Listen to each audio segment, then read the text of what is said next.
இந்த படத்தோட ஃபோக்கஸ் உங்களுக்கு இந்த கேரக்டர் மேல மட்டும்தான் இருக்கணும். இப்போ நான் ஒருவேளை இந்த மாஸ்மேன் பத்தி நான் சொல்லியிருந்தேன்னா,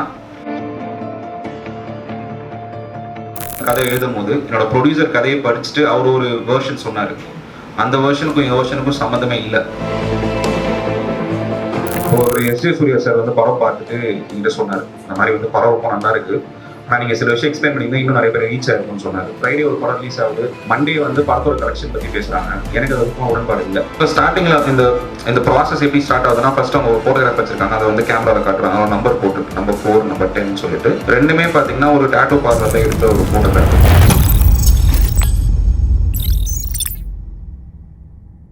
படம் வந்து கொலை பண்றவங்களை பத்தி மட்டும் இருக்கக்கூடாதுன்னு நான் நினைச்சேன். என் படத்தோட வந்து ப்ரொட்டாகனிஸ்ட் ஸ்வப்னான்ற கேரக்டர், அவங்களோட ஸ்ட்ரகிள் வந்து அவங்களோட இன்டர்னல் ஸ்ட்ரகிள் தான் படமே நான் பார்க்குறேன், மோர் தென் எக்ஸ்டர்னல் ஸ்ட்ரகிள். அவங்க இன்டர்னல் ஸ்ட்ரகிள், அவங்க எந்த பிரச்சனையிலேருந்து வெளில வர ட்ரை பண்ணுறாங்க. ஏன்னா யூஸ்வலாக வந்து இப்போ யாருக்காவது ஒரு விஷயம் தப்பு நடக்கும்போது, இப்போ ரோட்டில் நம்ம போயிட்டு இருக்கோம், டக்குன்னு ஒருத்தர் வந்து நம்மளை வந்து பலார்னு அரைஞ்சிடுறான். நம்ம வந்து அரைஞ்சவனை வந்து போலீஸ் ஸ்டேஷனில் வந்து நம்ம கம்ப்ளைண்ட் பண்ணுறோம், அவனுக்கான பனிஷ்மெண்ட் கிடச்சிதுன்னு வச்சுக்கோங்களேன்.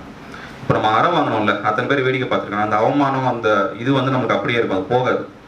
அது இவன் ஜெயிலுக்கு போயிட்டான் இல்லை அவனுக்கு பனிஷ்மெண்ட் கொடுத்துட்டான்றதுனால நீங்கள் இமீடியட்டாக அது வெளியே வந்துட மாட்டீங்க. அந்த எமோஷன்லேருந்து நீங்கள் வெளில வரணும்னா நீங்கள் வந்து அதை ப்ராசஸ் பண்ணி நீங்கள் வெளில வந்தால் மட்டும் தான் முடியும். தப்பு பண்ணவங்களுக்கு வந்து தண்டனை கிடச்சிறதுனால அந்த தப்புனால பாதிக்கப்பட்டவங்க வந்து இமீடியட்டாக அது வெளில வந்துட மாட்டாங்க. ஸோ இந்த படம் வந்து ஒரு பிரச்சனையில் இருக்கிற ஒரு பொண்ணு, அந்த பிரச்சனை பண்ணவன் ஜெயிலுக்கு போனாலும் அதுலேருந்து வெளில வர முடியாமல் கஷ்டப்படுறான். அவள் வந்து அந்த ப்ராசஸில் எப்படி வெளியே வரான்றது தான் படத்தோட கதையை நான் பார்த்தேன். ஸோ இவளுக்கு பிரச்சனை, இவளை வந்து பாதிச்ச அந்த ஆள் வந்து ஜெயிலில் இருந்தாலும் இவள் பிரச்சனையில் இருக்கா இன்னும்.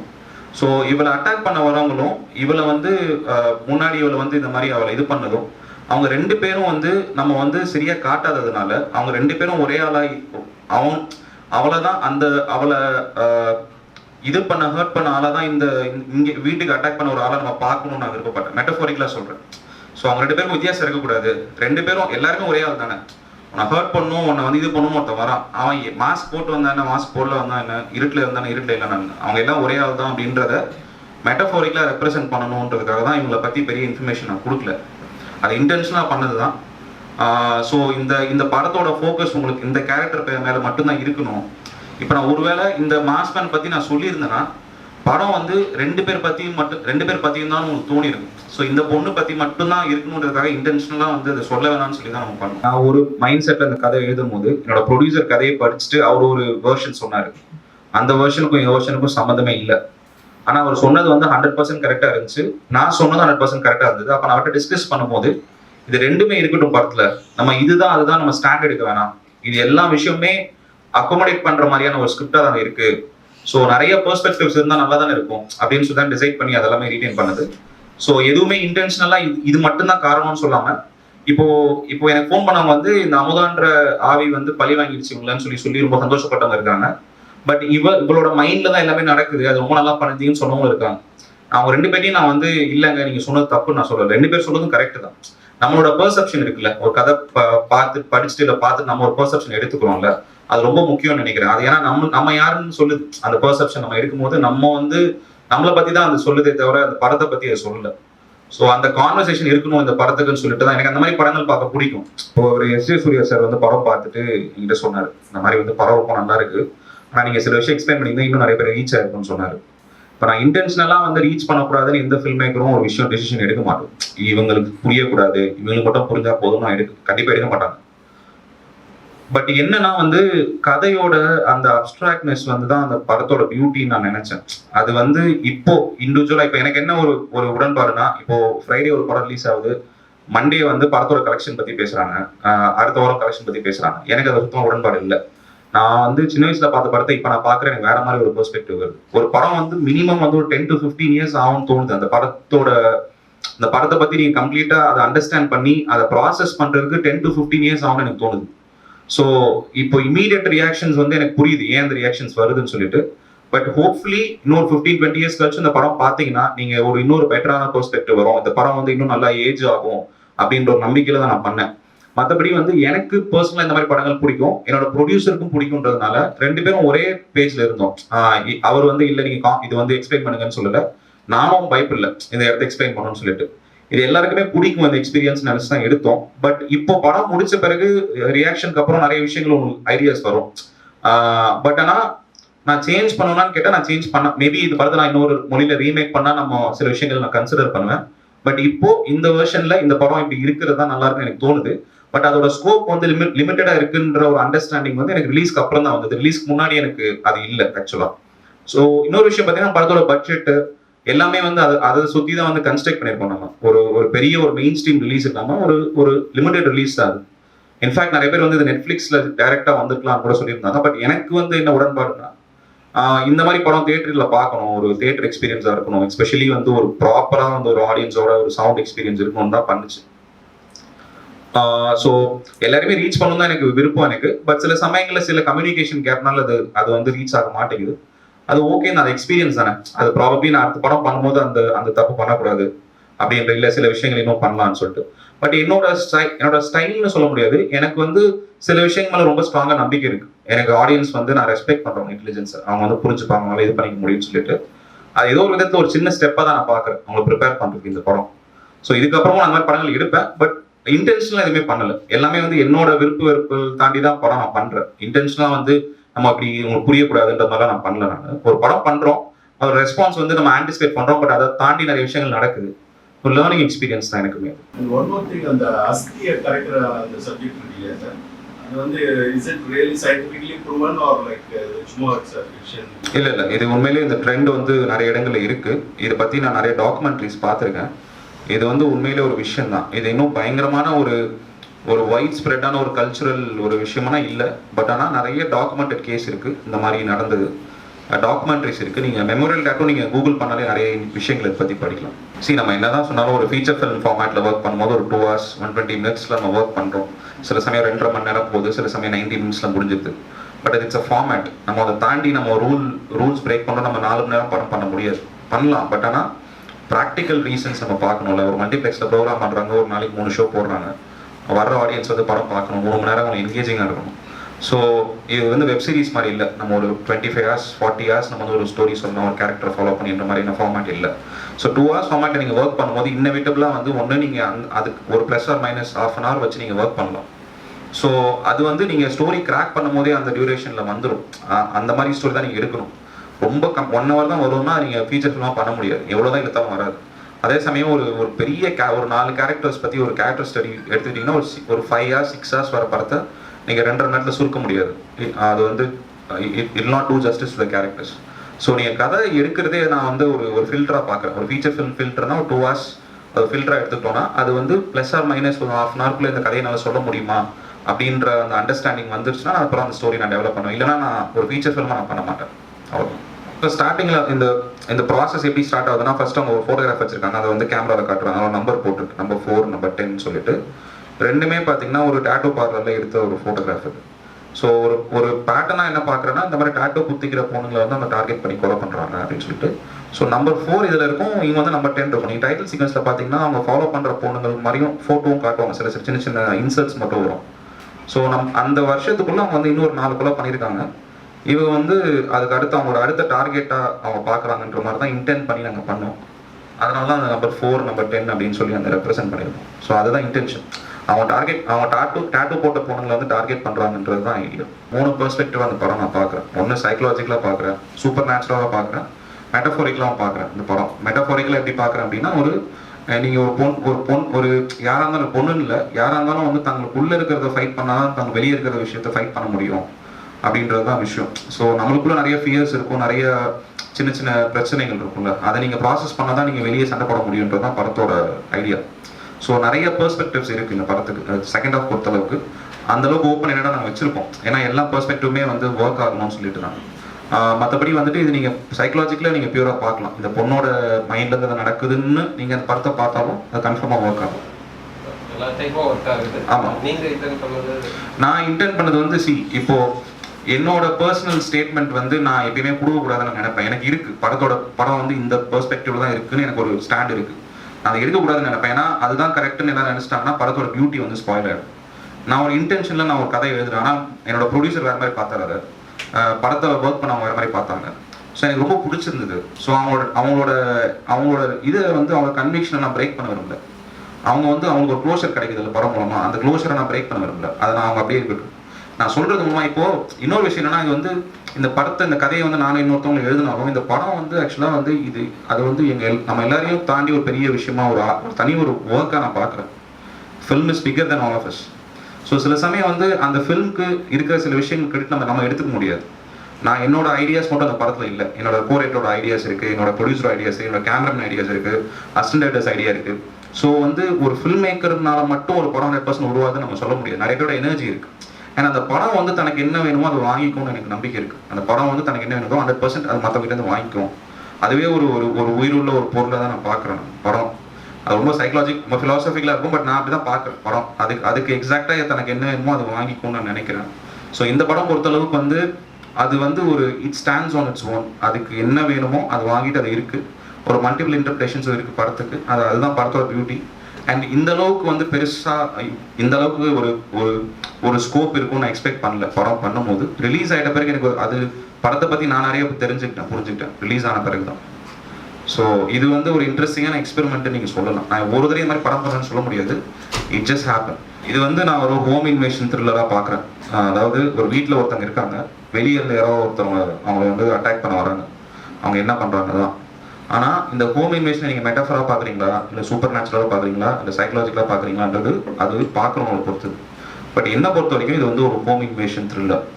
அதை தாண்டி அதோட லேயர்ஸ் எல்லாமே வந்து படம் பார்க்கும்போது உங்களுக்கு தெரியும். ஸோ நான் வந்து இது ஹோம் இன்வேஷன் த்ரில்லர் தான் நான் சொல்லுவேன். இது மொத்தமே வந்து டாப்ஸியோட மைண்டில் நடக்கிற இன்டர்னல் ஸ்ட்ரகிள்ஸை பற்றி தான் மெட்டாஃபரான. கண்டிப்பாக இது வந்து ஒரு 2 நியூ இயர்க்கு உள்ளே நடக்கிற ஒரு கதை. ஒரு நியூ இயரில் ஒரு பொண்ணுக்கு ஒரு பெரிய பிரச்சனை நடக்குது. அடுத்த நியூ இயரில் அதை விட பெரிய பிரச்சனை ஒன்று வருது. இந்த பொண்ணு அதை ஓவர் கம் பண்ணாலா இல்லையான்றது தான் வந்து படத்தோட கதை. அவளோட இன்டர்னல் பேட்டில் அவளோட ஸ்ட்ரகிள் இருக்குல்ல, அதை வந்து எப்படி ரெக்கன்சைல் பண்ணுறான்றது தான் படத்தோட கதை. அதுதான் வந்து அந்த சப்டெக்ஸ்ட் தான் படத்தை ரொம்ப ஸ்ட்ராங்காக இருக்கணும்னு இன்டென்ட் பண்ணி எழுதுனது.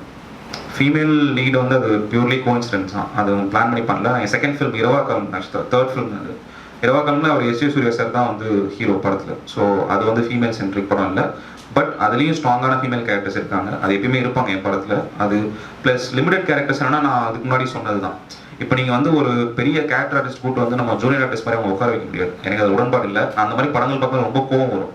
இவ்வளோ நல்ல ஆக்டரை ஏன் இந்த மாதிரி நிற்க வச்சிருக்காங்கன்னு எனக்கு ரொம்ப கோவம் வரும். ஸோ நான் ஒரு கேரக்டர் ஆர்டிஸ்ட் வந்து ஒரு ரோல் ஆஃபர் பண்ணும்போது அதை 100% வந்து நல்லா ஃப்ளெஷ்ட் அவுட்டாக ஒரு ப்ராப்பரான ஒரு பொட்டன்ஷியல் இருக்கிற ரோலை நம்ம ஆஃபர் பண்ண முடியும். அவங்க நான் சும்மா நிற்க வைக்கல, எனக்கு உடன்பாடு சுத்தமாக இல்லை. ஸோ என்னோட எல்லா படங்களுமே வந்துட்டு நிறைய கேரக்டர்ஸ் இருந்ததுன்னா டியூரேஷன் ஜாஸ்தி ஆகும். நிறைய கேரக்டர்ஸ் நம்ம இன்னும் எழுதணும், டெவலப் பண்ணணும். பட் எல்லா கேரக்டர்ஸுமே நம்ம ஞாபகம் வச்சுக்கிற மாதிரி இருக்கணும். அவங்க அதுதான் ஒரு விஷயத்தில் ஒரு சின்ன இம்பாக்ட் கிரியேட் பண்ணிட்டு போகணும். அவங்க ஒரு சின்ன ஒரு குவாலிட்டி இருக்கணும்னு சொல்லிட்டு தான் நான் எழுதுறேன். ஸோ லிமிடெட் கேரக்டர்ஸ் எழுதினாலும் அது 100% வந்து ஃப்ளெஷ்ட் அவுட்டாக இருக்கணும்னு சொல்லிட்டு தான் வந்து நான் பண்ணுவேன். என்னோட எல்லா படங்களுமே அது கண்டிப்பாக ஒரு முக்கியமான விஷயமா இருக்கும். டிஃபிகல்ட்டி வந்து கிராஃப்ட் லெவலில் உங்களுக்கு எப்பயும் இருக்காது. ஏன்னா நீங்கள் நல்ல டெக்னீஷியன்ஸோட ஒர்க் பண்ண போகிறீங்க. அவங்களோட எக்ஸ்பீரியன்ஸ் எல்லாமே உங்களுக்கு ரொம்ப யூஸ்ஃபுல்லாக இருக்கும். டிஃபிகல்ட்டி எதுனா பாலிட்டிக்ஸ் டீல் பண்ணுறது தான். பாலிட்டிக்ஸ், ஈகோ, நம்மளுக்கு வந்து ஒரு மேனேஜ்மெண்ட்டு, ஒருத்தட்ட நம்ம கம்யூனிகேட் பண்ணி நம்ம ஐடியா வந்து அவங்க புரிய வைக்கிறது, கன்வின்ஸ் பண்ணுறது, டிஃபரன்ஸ் ஆஃப் ஒப்பீனியன் இருக்கும், அதை ரிசால்வ் பண்ணுறது. அந்த மாதிரி வந்து ஒரு பீப்புள் ஸ்கில்ஸ் தான் நான் ரொம்ப ஸ்ட்ரகிள் பண்ணேன். ஏன்னா நான் ஷார்ட் ஃபிலிம் பண்ணும்போது ஃப்ரெண்ட்ஸோட உட்காந்து ஒர்க் பண்ணதுனால நம்மளுக்கு வந்து எனக்கு ஒன்று வேணும் அவ்வளோதான். நம்ம சண்டை போட்டு திட்டிட்டு நம்ம அடிச்சுட்டு அதுக்கப்புறம் நம்ம சேர்ந்து போவோம், பிரச்சனை இல்லை. பட் ஒரு ஃபீச்சர் ஃபிலிம் பண்ணும்போது வந்து எல்லாருக்குமே வந்து அவங்கவுங்க ஓன் எக்ஸ்பீரியன்ஸோட வராங்க, ஓன் ஒப்பீனியன்ஸோட வராங்க, அவங்களோட பெர்ஸ்பெக்டிவோட வராங்க. சில சமயம் நீங்கள் உங்கள் படத்தோட மேட்ச் ஆகும், சில சமயம் மேட்ச் ஆகாது. அப்போ அந்த டிஃப்ரென்சஸ் வந்து நீங்கள் எவ்வளோ ஸ்மூத்தாக ரிசால்வ் பண்ணி நீங்கள் படத்தை முடிக்கிறீங்கன்றது வந்து ரொம்ப முக்கியமாக நான் பார்க்குறேன். எனக்கு அந்த டிரான்சிஷன் வந்து ரொம்ப கஷ்டமாக இருந்தது. ஒருத்தர் நான் எப்படி பேசுறது, எப்படி கன்வின்ஸ் பண்ணுறது, பாலிடிக்ஸ் உள்ளே இருக்கிற பாலிடிக்ஸ் எப்படி டீல் பண்ணுறது, இந்த மாதிரி விஷயங்கள் எனக்கு தெரியல. அதை நான் அடி வாங்கி தான் தெரிஞ்சுக்கிட்டேன். அதை நான் ப்ராபப்ளி அசிஸ்டன்டாக ஒர்க் பண்ணியிருந்தேன்னா பெட்டராக டீல் பண்ணியிருப்பேன்னு நினைக்கிறேன். பட் ஆனால் இட்ஸ் ஓகே, எனக்கு ரிக்ரெட்ஸ் இல்லை. பட் எனக்கு மெயின் ஸ்ட்ரகிளாக ஒரு சேலஞ்சர் அதுதான் பார்த்தேன். நான் காஸ்ட் அண்ட் க்ரூ ஹேண்டில் பண்ணுற ஒரு சின்ன அந்த மெச்சூரிட்டி இருக்குல்ல, அது வந்து எனக்கு ஃபர்ஸ்ட் ஃபிலிம்லாம் நான் தெரிஞ்சு தான் கற்றுக்கிட்டேன் நான். ஸோ அதுதான் பெரிய சேலஞ்சை பார்த்தேன். ஆக்சுவலாக வந்து ஒய்நாட் ஸ்டுடியோஸ் வந்து மிஸ்டர் சசிகாந்த் தான் ப்ரொடியூசர் அவர். ஸோ அவர் வந்து அங்கே எப்படின்னா வந்து தே ஹேவ் அ டீம், ஒரு கண்டென்ட் டீம்னு சொல்லிட்டு ஒருத்தவங்க இருப்பாங்க. அவங்களோட ஒர்க் வந்து வெறும் கதை கேட்கறது மட்டும்தான். அண்ட் அவன் வந்து கண்டென்ட் டீமில் இருந்த சுமன் குமார்னு சொல்லிட்டு வந்து அவர் இஸ் அ ரைட்டர் ஹிம்செல்ஃப். அவர் நாவல் எழுதியிருக்காரு. ஸோ நான் அவரை மீட் பண்ணும்போது வந்து ஒரு 5 minutes தான் நான் பேசினேன் அவர்கிட்ட. நான் அவட்ட என்ன சொன்னேன் அப்படின்னா வந்து இந்த மாதிரி ஒரு பொண்ணு வந்து ஒரு ஹோம் இன்வேஷனில் மாட்டிக்கிறான், அவளுக்கு வந்து ஒரு 3 சான்ஸ் கிடைக்குது இந்த விஷயத்துலேருந்து வெளியே வரதுக்கு. பட் ஆனால் அவளுக்கு ஆல்ரெடி ஒரு பிரச்சனை இருக்குது, இருட்டை பார்த்தா பயப்படுவா. இந்த ஹோம் இன்வேஷனில் எப்படி அவள் இருட்டிலேருந்து அந்த பயத்துலேருந்து வெளில வரான்றதான் கதை. அவள் சண்டை போடுறது வந்து எக்ஸ்டர்னலாக இல்லை, இன்டர்னலாக தான் இருக்குன்னு மட்டும்தான் நான் சொன்னேன். இதுதான் பேசிக்காக நான் சொன்னேன் அவர்கிட்ட. அவர் வந்து பயங்கரமாக எக்ஸைட்டட், ஏன்னா அவருக்கு வந்து ரொம்ப சைக்கலாஜிக்கல் விஷயம் ரொம்ப பிடிக்கும். ஸோ அவர் எக்ஸைட்டட். அதுக்கப்புறம் அவர் என்ன சொன்னார், நீங்கள் ஒரு சினாப்சிஸ் மாதிரி வச்சிருக்கீங்களான்னு கேட்டால் எனக்கு இருந்தது என்கிட்ட. அப்படியே இமீடியட்டாக அவங்க ஓகே பண்ண பிறகு ப்ரொடக்ஷனுக்கு வந்து அதை ஃபார்வர்ட் பண்ணுவாங்க. ஸோ அவங்க படிச்சுட்டு உடனே வந்து பண்ணலாம், இன்ட்ரெஸ்டாக இருக்குன்னு சொல்லி பண்ணாங்க.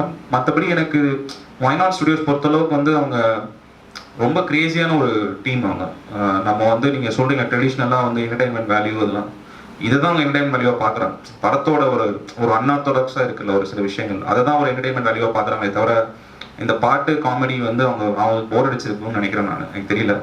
பட் ரொம்ப வந்து ஒரு ஓப்பன் மைண்டடான ரொம்ப ஒரு அன்கன்வென்ஷனலான ஒரு அப்ரோச் இருக்கு அவங்களுக்கு ப்ரொடக்ஷன் பொறுத்தளவுக்கு. அவங்க வச்சிருக்க டீம் மெம்பர்ஸும் அப்படி தான் இருக்காங்க. அவங்க எல்லாருமே இந்த மாதிரி டிஃப்ரெண்டான கான்டென்ட் வந்து நம்ம பிக் பண்ணி பண்ணணும், எக்ஸைட்டிங்காக இருக்கும்னு சொல்லி தான் அவங்க பிக்கே பண்ணுறாங்க. ஸோ எனக்கு வந்து இந்த படம் பொறுத்தளவுக்கு எனக்கு தெரிஞ்சு வேறு எந்த ப்ரொடக்ஷன் கம்பெனியும் இதை மாதிரி இப்போ நான் எடுத்திருக்க மாதிரி எக்ஸாக்டாக எடுக்க விட்டுருப்பாங்கன்னு எனக்கு தெரியல. பட் லைக் எனக்கு I'm feeling very fortunate I work with. எனக்கு என்னன்னா ஒரு இந்தியன் ஃபிலிம் பண்ணணும்னு ஆசை. எனக்கு ஒரு பெரிய ட்ரீம் இருக்குது. என்னன்னா வந்து இந்தியன் சினிமானா இந்தியன் சினிமா, அது தமிழ் சினிமா, தெலுங்கு சினிமா, மலையாளம், எனக்கு அந்த டிஃப்ரென்சஸ் வந்து பெருசாக எனக்கு உடன்பாடு இல்லை. எனக்கு என்னன்னா இங்கே இருக்கிற ஒரு ஆக்டர் வந்து போய் நார்த் இந்தியன் ஃபிலிமில் ஒர்க் பண்ணணும், அங்கே இருக்கிற டெக்னீஷியன் இங்கே வரணும், டெக்னீஷியன் லெவல் அது இருக்குது. இங்கே இருக்கிற எவ்வளோ சிமிலர் ரெஸ்பெக்ட் போய் ஒர்க் பண்ணுறாங்க. எனக்கு என்னன்னா ஒரு ஒன் இண்டஸ்ட்ரியாக மாறணும், எல்லாருமே வந்து டிஃப்ரென்சஸ் இல்லாமல் கொலாபரேட் பண்ணணும், லாங்குவேஜ் நியூட்ரலாக கொலாபரேட் பண்ணணும்னு எனக்கு ஆசை இருக்குது. ஸோ நான் பண்ணுற படங்கள் அந்த மாதிரி பேரியர்ஸ் பிரேக் பண்ணணும்னு சொல்லிட்டு எனக்கு ரொம்ப ஆசை. ஸோ ஸ்டார்ட் பண்ணும்போது இந்தியன் ஃபிலிம் தான் ஸ்டார்ட் பண்ணேன் இந்த படத்தை. ப்ளஸ் எனக்கு என்னன்னா இவங்க தாப்சி வந்து பிங்க் படம் பார்த்துட்டு அவங்ககிட்ட நான் பேசியிருந்தேன், ரொம்ப பிடிச்சிருந்தது எனக்கு சொல்லியிருந்தேன். இந்த படம் வந்து ஒரு மாதிரி ஒரு ஸ்பிரிச்சுவல் சீக்வல் மாதிரி நான் பார்க்குறேன் பிங்க்கு. பிங்க்ல வந்து அவங்க பாதிக்கப்பட்டிருப்பாங்க, அவங்கள தப்பு பண்ணவங்க வந்து ஜெயிலுக்கு போயிடுவாங்க. அதுக்கப்புறம் அவங்க லைஃப் என்ன ஆகும் அப்படின்றதான் இந்த கதையை நான் பார்த்தேன். ஸோ அவங்க பண்ணால் ரொம்ப நல்லா இருக்கும், ஏன்னா அந்த கேரக்டர்லேருந்து தான் அந்த ஜேர்னி எண்ட் ஆகி அதுக்கப்புறம் ஸ்டார்ட் ஆகுது இந்த படம் அப்படின்ற மாதிரி இருக்கும். ஸோ அவங்க ஆக்டராக ரொம்ப ரெஸ்பெக்ட் இருக்கு அவங்க மேலே. ஸோ இந்த 2 ரீசன்ஸ்னால தான் வந்து அவங்க அப்ரோச் பண்ணுது. இந்த படத்துக்கு அப்புறம் வந்து இப்போ ஜிகே சினிமாஸ், வெற்றி தியேட்டர்ஸ், இந்த மாதிரி தியேட்டர்ஸ்லேருந்து ட்வீட் பண்ணுறாங்க, சவுண்ட் டிசைன் சூப்பராக இருக்குது, சவுண்ட் மிக்சிங் செம்மையாக இருக்குது, அட்மாஸில் வந்து நாங்கள் தியேட்டரில் அட்மாஸ் வச்சுருக்கோம், பட் அந்த அட்மாஸ் வந்து ப்ராப்பராக யூட்டிலைஸ் பண்ணுற ஒரு படமாக அது இருக்குன்னு ட்வீட் பண்ணுறாங்க. அந்த சவுண்ட் அவேர்னஸ் வந்து மக்கள்கிட்ட கிரியேட் பண்ணுறாங்க. அது ஒரு பெரிய விஷயமா நான் பார்க்குறேன். ஏன்னா டெக்னிக்கல் விஷயங்கள் வந்து நிறைய பேர் பார்க்க மாட்டாங்க, என்டர்டெயின்மெண்ட் பார்த்துட்டு போயிடுவாங்க, பார்க்கணும்னு அவசியம் இல்லை. பட் அதுக்கான சம்மந்தப்பட்ட ஆளுங்களை வந்து ரெகக்னைஸ் பண்ணுறது ரொம்ப முக்கியமான ஒரு பார்ட்டை நான் பார்க்குறேன். ஏன்னா அவங்க அவ்வளோ ஒர்க் பண்ணியிருக்காங்க. யூஸ்வலாக நம்ம ஆக்டர்ஸ்க்கு தான் எல்லா கிரெடிட்டுமே போகும். ஸோ டெக்னீஷியன்ஸை இண்டிவிஜுவலாக ரெகக்னைஸ் பண்ணுறது வந்து எனக்கு ரொம்ப பிடிக்கும். ஸோ இந்த படத்தில் அது நடந்தது வந்து ரொம்ப சந்தோஷமாக நான் பார்க்குறேன். ஸோ 100% உண்மை, டீம் வந்து ஒரு மிகப்பெரிய சப்போர்ட் இந்த படத்துக்கு. அவங்களோட வெற்றியை தான் நான் பார்க்குறேன் இந்த படம். வசந்த் வந்து இஸ் அ வெரி குட் சினிமாகிராஃபர். வசந்த்னு சொல்லி தான் ஷூட் பண்ணியிருக்காரு. என் 3 படத்துலையுமே வந்து நல்ல சினிமாகிராஃபரோட ஒர்க் பண்ணியிருக்கேன். நான் very fortunate that way. But எனக்கும் அவருக்கும் கான்வர்சேஷன் இப்படி தான் இருக்கும். இந்த மியூசிக் எதுவும் இல்லாமல், டயலாக் இல்லாமல், இந்த ஃப்ரேமை நம்ம பாஸ் பண்ணி இந்த ஃப்ரேமை நம்ம பார்த்தோம்னா இது என்ன மூட் கன்வே பண்ணுதுன்றது வந்து தெரியுமா அப்படின்றது தான் எனக்கும் அவருக்கும் சேலஞ்ச். இந்த மியூசிக் சவுண்ட் அப்புறம் வருது. ஸோ மியூட் பண்ணி படம் பார்த்தாலும் அந்த படத்தோட மூடு வந்து கன்வே ஆகும்னு சொல்லிட்டு தான் வந்து இன்டென்ஷனாக ஒர்க் பண்ணாரு. இல்லை, எனக்கு ஒரு ஸ்கிரிப்ட் முடிக்கிற வரைக்கும் தான் அது வந்து நான் ஓன் பண்ணியிருப்பேன். அதுக்கப்புறம் ஆக்டர்ஸ் உள்ள வரும்போது அவங்க வந்து தேல் have their own interpretations and தேல் ஹேவ் தர் ஓன் திங்ஸ். நான் அவங்ககிட்ட எக்ஸாக்டாக சொல்ல மாட்டேன், நீங்கள் இந்த இடத்துல இந்த இடம் போகணும், இப்படி தான் நிற்கணும், இப்படி தான் திரும்பணும், அந்த மாதிரி எனக்கு சொல்கிறதுக்கு உடன்பாடு இல்லை.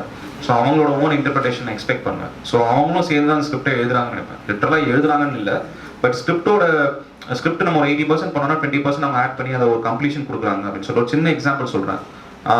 இன்டர்மிஷன் முன்னாடி வந்து இவங்க வந்து தாப்சியோட கேரக்டர் வந்து ஃபோன் பண்ணி ஸ்கின் கிளினிக் அப்பாயின்மெண்ட் கேன்சல் பண்ணுவாங்க. கேன்சல் பண்ணோடனே வந்து கரமாக வந்துட்டு ஃப்ரிட்ஜை க்ளோஸ் பண்ணிவிட்டு அந்த ஃபோட்டோ ஒன்று இருக்கும், அவங்களோட சைல்ட்ஹுட் ஃபோட்டோ, அதை ஸ்டிக் பண்ணிவிட்டு இப்படி சும்மா தொட்டுட்டு போவாங்க.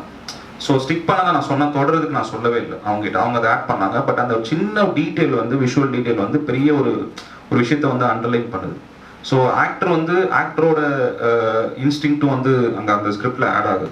ஸோ அந்த மாதிரி ரொம்ப ஒரு ஐட்ரேஷனான ப்ராசஸ் தான். நம்ம ஒரு தடவையும் வந்து நம்ம ஒர்க் பண்ணும்போது ஒரு டெக்னீஷியனும் அவங்களோட வாய்ஸ்லேருந்து ஏதாவது ஒரு விஷயம் ஆட் பண்ணுவாங்க.